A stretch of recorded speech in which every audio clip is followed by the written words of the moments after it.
Hello दोस्तों, हम आपको एक भूतिया कहानी सुनाएंगे जिसका नाम है भूतिया जे। भारत जितना सुंदर देश आपको कहीं और देखने को नहीं मिलेगा। यहाँ पर चारों ओर देखने के लिए खूबसूरत नज़ारे हैं। कश्मीर से लेकर कन्याकुमारी तक कुछ तो है जो किसी को भी भारत की ओर खींच लाता है।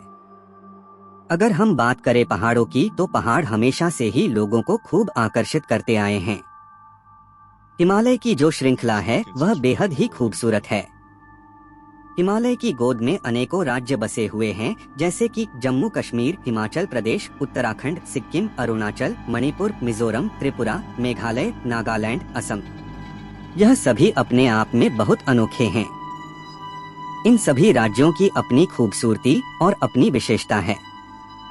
हिमाचल प्रदेश की खूबसूरती के किस्से पूरी दुनिया में फैले हुए हैं। प्राकृतिक सौंदर्य से सटा पड़ा है हिमाचल प्रदेश। यहाँ के ऊंचे ऊंचे सेब के पेड़, कल कल बहती साफ नदियाँ, प्राचीन काल में बने मंदिर और ऊंचाई से गिरते निर्मल झरने सभी का मन मोह लेते हैं। हिमाचल प्रदेश जैसा देश अपनी आध्यात्मिकता के लिए भी खूब जाना जाता है।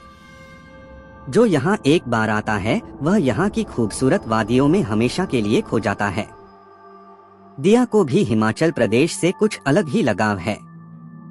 वह रहती तो दिल्ली में थी, लेकिन उसकी जान तो हिमाचल प्रदेश में ही बसती थी। वह बचपन में अपने दादा के साथ 2 दिन के लिए हिमाचल की यात्रा पर गई थी। वह दृश्य उसके दिमाग में घर कर गए थे। अब वह खुद भी 20 साल की हो गई थी। वह दिल्ली के अच्छे कॉलेज में पढ़ती थी। इस बार उसने सोचा कि क्यों ना गर्मी की छुट्टियां हिमाचल प्रदेश में मनाई जाएं। कॉलेज की तरफ से उसे 15 दिन मिले थे छुट्टियों के। दिया और उसके दोस्तों ने यह तय कर लिया था कि वह इस बार हिमाचल प्रदेश जाएंगे। सभी ने जरूरत के मुताबिक पैकिंग कर ली और 2 दिन बाद वह हिमाचल के लिए रवाना हो गए। जैसे ही दिया अपने दोस्तों के साथ हिमाचल प्रदेश पहुंची, उसकी आंखों के आगे हिमाचल के पुराने दृश्य घूम गए। हिमाचल की खूबसूरती देखकर सभी मंत्रमुग्ध हो गए। सभी बहुत खुश थे कि वह अपनी छुट्टियां बिताने के लिए इतनी सुंदर जगह आए थे।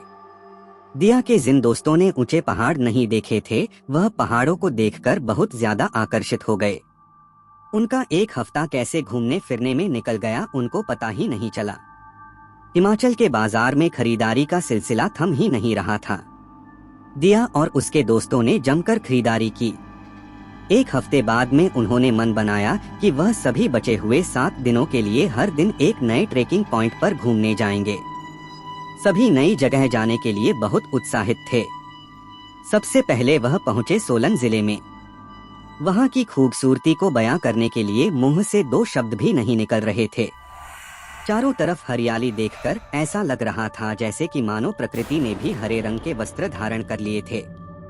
वह सभी प्रकृति का भरपूर आनंद ले रहे थे कि तभी उनको वहां के लोकल गाइड ने डगशाई नामक एक ऐसी जेल के बारे में बताया जहां पर माना जाता है कि भूत आज भी वहां पर निवास करते हैं। डगशाई एक ऐसा शहर है जो कि भूतों के लिए ज्यादा जाना जाता है। दिया और उसके दोस्त उस गाइड की बातें सुनकर डर गए, लेकिन उन्होंने सोचा कि क्यों ना डगशाई जेल की भूतिया कहानी सुनी जाए। गाइड ने डगशाई जेल का इतिहास बताना शुरू किया। मुगलों के बाद अगर किसी ने सबसे लंबी अवधि में भारत पर राज किया है तो वह अंग्रेज ही थे। अंग्रेजी हुकूमत ने भारत में रहकर जितना विकास किया उतना ही भारत में नुकसान भी खूब किया। सबसे पहले बात करते हैं मुगलों की। कहते हैं कि मुगलों के ज़माने में जो कोई भी मुगल बादशाह से धोखाधड़ी करने की कोशिश करता था, उस व्यक्ति को मुगल बादशाह डगशाई के जेल में डाल देता था। वहां पर उस व्यक्ति को कड़ी यातना दी जाती थी, फिर उसे फांसी पर लटका दिया जाता था। वहां पर खूब सारे कैदियों को फांसी दी गई थी। और यही एक वजह है कि डगशाई जेल में आज भी उन दगाबाज लोगों की आत्मा भटकती है। दूसरी कहानी यह कहती है कि डगशाई जेल को वास्तव में अंग्रेज लोगों ने ही बनवाया था। कहते हैं कि एक समय डगशाई जेल में जॉर्ज वेस्टन नाम का एक मेजर रहा करता था। थोड़े समय बाद मेजर अपनी पत्नी मैरी को भी वहां लेकर आ गया। कई लोगों का यही मानना है कि मैरी के कोई बच्चा नहीं था। बच्चा नहीं होने की वजह से उसको लोगों के खूब ताने सुनने को मिलते थे। मैरी और उसका पति इसी दुख में दिन रात डूबे रहते थे। उन दोनों ने बच्चे के लिए हर जगह इलाज करवाया, लेकिन वह असफल रहे।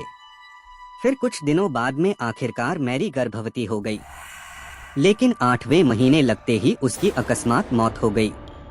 वह इस मौत को झेल नहीं पाया। उसने मैरी की याद में एक कब्र तैयार करवाई जो कि संगमरमर की थी। उसके बाद जॉर्ज वेस्टन की भी थोड़े समय बाद मृत्यु हो गई। कहते हैं कि उन दोनों की आत्मा आज भी वहां भटकती है। कहानी पूरी सुनते ही दिया ने गाइड से कहा कि वह तो इस जगह पर गलत आ गए। दिया की इस बात पर गाइड ने कहा कि यह सब कही सुनी बातें हैं। तुम सब घूमने के लिए आए हो तो उसी पर ही ध्यान दो। आपको कहानी अच्छी लगी तो हमारे चैनल को सब्सक्राइब करें और बेल आइकन प्रेस करें ऐसे और कहानी के लिए।